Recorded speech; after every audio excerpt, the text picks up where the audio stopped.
एक बहुत important topic है और 11th में इंट्रोडक्शन में कई बार, पहले चैप्टर में कई बार बच्चों के काम आता है, स्कूल के एग्ज़ाम्स में भी आता है, एंट्रेंस में भी आता है। क्या कि what will be the mass of one carbon atom in grams and one AMU atomic mass unit, उसका ग्राम्स में कैलकुलेट करना होता है। तो let us try this out. 1 mole carbon atoms का मास होता है 12 ग्राम्स। इसको हम एटॉमिक मास या मास नंबर भी कह सकते हैं। और 1 मोल का मतलब होता है 6.023 इंटू 10⁻23, दैट इज 12 ग्राम्स, और इतने एटम्स, राइट। सो 1 एटम का हो जाएगा 12 अपॉन 6.023 इंटू 10⁻23 ग्राम्स, और अप्रॉक्सीमेटली 2 इंटू 10⁻23 ग्राम्स आ गया एक कार्बन एटम का मास इन ग्राम्स। ओके। दूसरी चीज, अब 1 carbon atoms contains 12 nucleons. Nucleons means protons plus neutrons. So 12 AMU इसका हो जाएगा। 12 AMU 2 इंटू 10⁻23 हो गया। तो 1 AMU का वैल्यू जो आएगा that is 2 upon 12 into 10⁻23 grams, ये आ गया अप्रॉक्सीमेटली 1.67 इंटू 10⁻24 ग्राम्स। आप ध्यान से देखेंगे तो ये मास ऑफ प्रोटॉन भी होता है। This is the mass of proton also, proton और न्यूट्रॉन। सो ये दिस इज एक प्रोटॉन या एक न्यूट्रॉन का भी मास कैलकुलेट कर लिया, और ये एक कार्बन एटम का मास भी हमने कैलकुलेट कर लिया यहाँ पर। This is an important thing. अब हम एम्पेरिकल फार्मूला और मॉलिक्यूलर फार्मूला कैलकुलेट करना सीखेंगे। तो हमें 3 एलिमेंट दे रखे हैं, हाइड्रोजन, कार्बन, क्लोरीन, और इनका परसेंटेज दे रखा है। तो अब इस मेथड सीखेंगे कि हाउ टू कैलकुलेट इतना जो डाटा दे रखा है। ये मॉलिक्यूलर मास भी दे रखा है उसका, कंपाउंड का। तो इसके हम एटॉमिक मास से डिवाइड करेंगे। 4.07 डिवाइडेड बाय 1 अप्रॉक्सीमेटली, और यहाँ आएगा 24.27 divided by 12, and this is 71.65 divided by 35.5. So this approximately comes out to be 4, this comes out to be 2, and this comes out to be 2. और जो सबसे छोटा होता है उससे हम डिवाइड कर देते हैं। 2 से डिवाइड किया, 2 से, तो यहाँ आया 2, 1, 1। तो हमारा एम्पेरिकल फॉर्मूला आ गया यहाँ पर CH2, हाइड्रोजन के आगे 2 है, Cl, और इसका ये एम्पेरिकल फार्मूला है। एम्पेरिकल फार्मूला, ये इसका मास आ गया 12 प्लस 2 प्लस 35.5। तो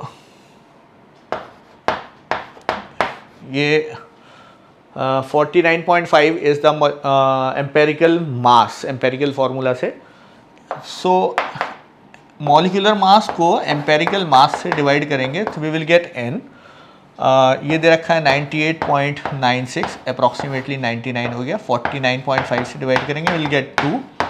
सो ये जो फैक्टर आया N2, इससे हम मल्टीप्लाई करेंगे एम्पेरिकल फार्मूला को, we will get the molecular formula. Means CH2Cl, इसको हमें 2 से मल्टीप्लाई करने का पड़ेगा, मतलब C2H4Cl2। So this is the molecular formula, this is the empirical formula. एक चीज और नोट करने वाली है यहाँ पर, वो ये है कि इनका सबका टोटल जो है वो 100% होना चाहिए। हम चेक भी कर लेते हैं एक बार। तकरीबन अप्रॉक्सीमेटली 99% से ऊपर आ रहा है, मीन्स 100। तो ये भी एक चीज़ चेक करने वाली होती है। So this is how we calculate the empirical formula as well as molecular formula.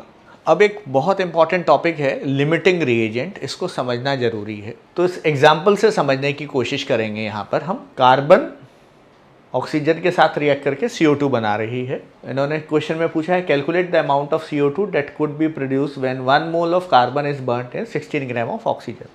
1 मोल दे रखा है मीन्स 12 ग्राम्स, तो 1 मोल के साथ रिएक्ट कर रहा है टू प्रोड्यूस 1 मोल। तो हमारे पास ऑक्सीजन जो दे रखा है, अगर इसके मोल्स निकालें 16/32 means 1/2 equal to half mole दे रखा है। सो हमारे पास इसका 1 मोल है, इसका हाफ मोल है, मीन्स इस 1 mole of oxygen requires 1 mole of carbon. 1 mole oxygen को चाहिए 1 मोल कार्बन, हमें दिया कितना है, हाफ मोल।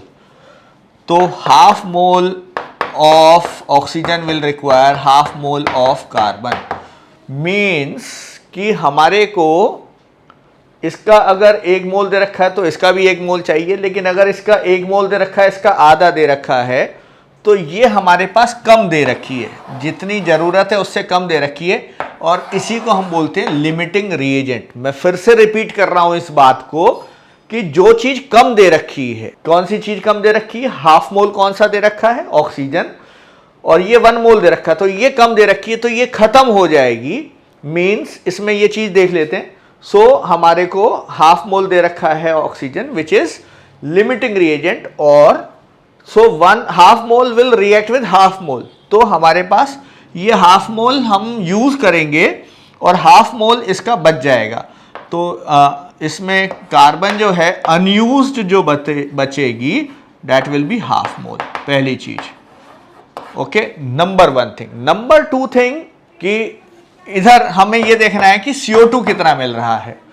तो 1 mole of carbon react with 1 mole of O2 gives 1 mole of CO2, तो half mole of O2 will give half mole of CO2, means हमारे को मिलेंगी CO2 का हाफ मोल, और हाफ मोल का मतलब हो गया, अगर हम यही कैलकुलेट कर लेते हैं, 1 मोल का मास होता है 44 ग्राम्स, सो हाफ मोल का हो जाएगा 22 ग्राम्स, तो मुझे 22 ग्राम्स CO2 मिलेगा, O2 सारा खत्म हो जाएगा और कार्बन बचेगा हाफ मोल। सो ये लिमिटिंग रिएजेंट का कंसेप्ट हमने सीखा। मैं इस बात को फिर से रिपीट कर देता हूं, जो खत्म हो जाता है O2 सारा कंज्यूम हो जाएगा, सो ये लिमिटिंग रिएजेंट है। ओके, उसी का एक और पार्ट कर रहे हैं। अब हमने क्या किया है, यहाँ पर हमें दे रखा है, इसके 2 मोल्स दे रखे हैं, ये फिर से 16 ग्राम दे रखा है, और हमसे फिर पूछा कि लिमिटिंग रिएजेंट बताइए और कितना CO2 प्रोड्यूस होगा, वो हमें बताना है कैलकुलेट करके। तो 16 ग्राम का मतलब हो गया, ये 2 मोल्स दे रखे हैं, 16 ग्राम का मतलब हो गया half moles. So again 1 mole reacts with 1, 1 mole react होके एक मोल ऑक्सीजन से रिएक्ट होके 1 मोल CO2 बना रहा है।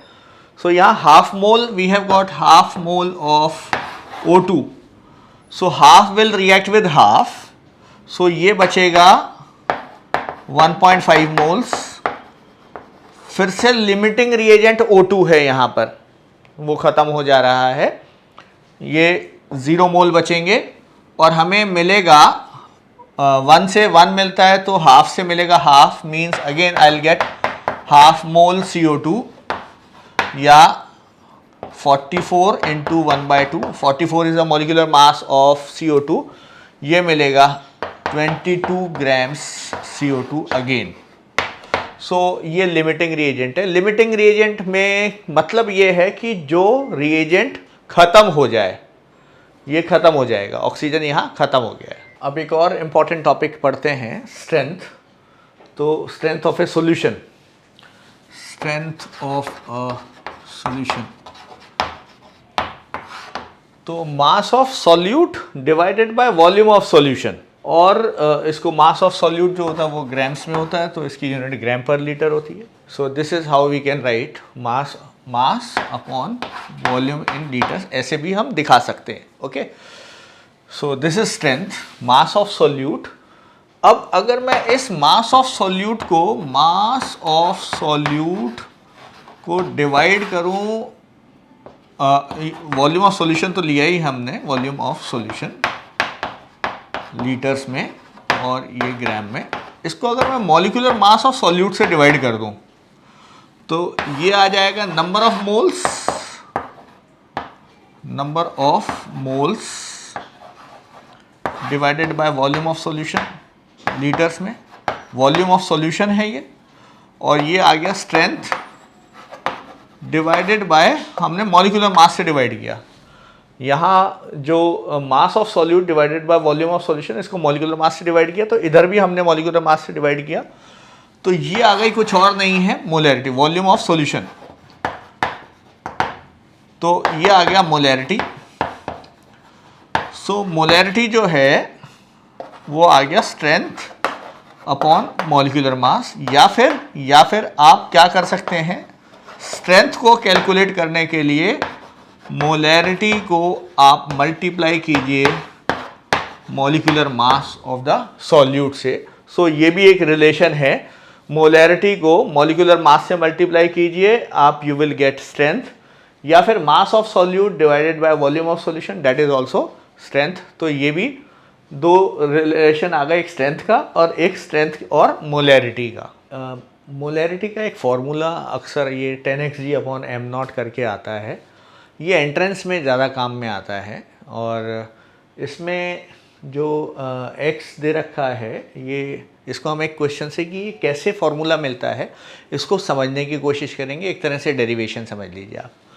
तो मोलैरिटी को ही हम मोलर कंसंट्रेशन कहते हैं, और ये दे रखा है कि x% सल्फ्यूरिक एसिड है बाय वेट या बाय मास कह लीजिए, और density of the solution is d ग्राम पर cc। सो हम ये एजम्पशन कर लेते हैं कि volume of solution is let volume of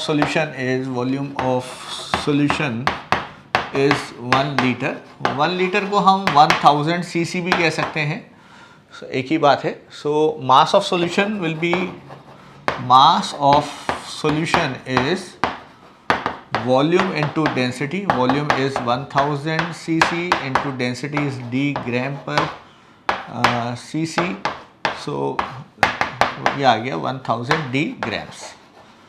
दूसरी चीज़ उन्होंने दे रखी है कि हमारे पास x% sulphuric acid by weight दे रखा है, तो हमें ये पता है कि 100 gram solution contains x gram sulfuric acid, okay, so 1 gram will contain x upon 100 and 1000 d grams जो ये दे रखा है mass of solution, 1000 d grams will contain x upon 100 into 1000 d grams of sulfuric acid, इतने ग्राम sulfuric acid। so ये आ गया 10xd, इतने ग्राम sulphuric acid, right. अब यहाँ पर हमें ये मास ऑफ सल्फ्यूरिक एसिड आ गया, तो नंबर ऑफ मोल्स मैं n लिख देता हूँ। Number of moles of sulphuric acid कितने होंगे, मास अपॉन मॉलिक्यूलर मास।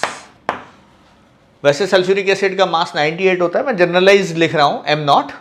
सो ये नंबर ऑफ मोल्स आ गए, नंबर ऑफ मोल्स कितने आ गए, मास 10xg अपॉन m0, और ये सब किस में दे रखा है, अगर मैं इसको वॉल्यूम से डिवाइड कर दूं, वॉल्यूम से, और हमने वॉल्यूम से डिवाइड करेंगे तो number of moles of solute divided by volume of solution in litres, litres में लेते हैं, तो ये आ जाएगी मोलैरिटी।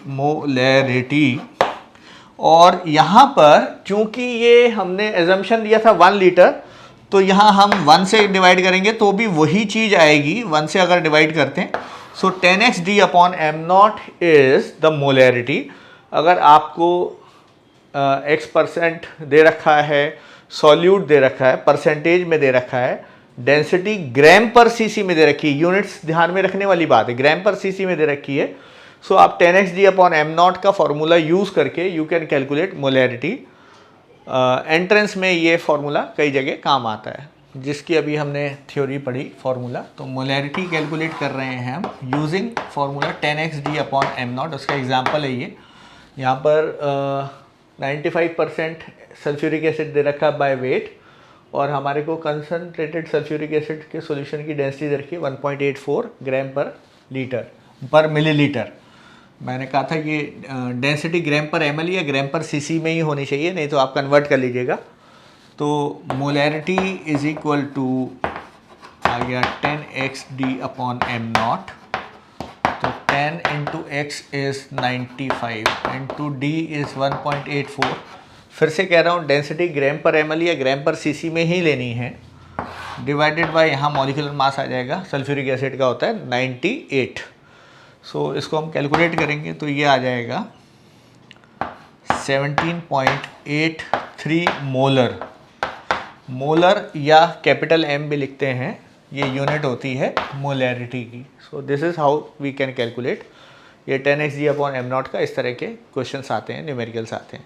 तो आज हमने यहाँ पर इसमें स्ट्रेंथ्स देखा है, हमने स्ट्रेंथ और मोलैरिटी का रिलेशन देखा है, हमने एम्पेरिकल फार्मूला उससे मॉलिक्यूलर फार्मूला कैलकुलेट करना सीखा है, हमने लिमिटिंग रिएजेंट एक बहुत इंपॉर्टेंट टॉपिक होता है उसको सीखा है, हमने मोलैरिटी का फार्मूला यूजिंग 10xg/m0 ये भी सीखा है, कुछ इनसे रिलेटेड एग्जांपल्स भी किए हैं।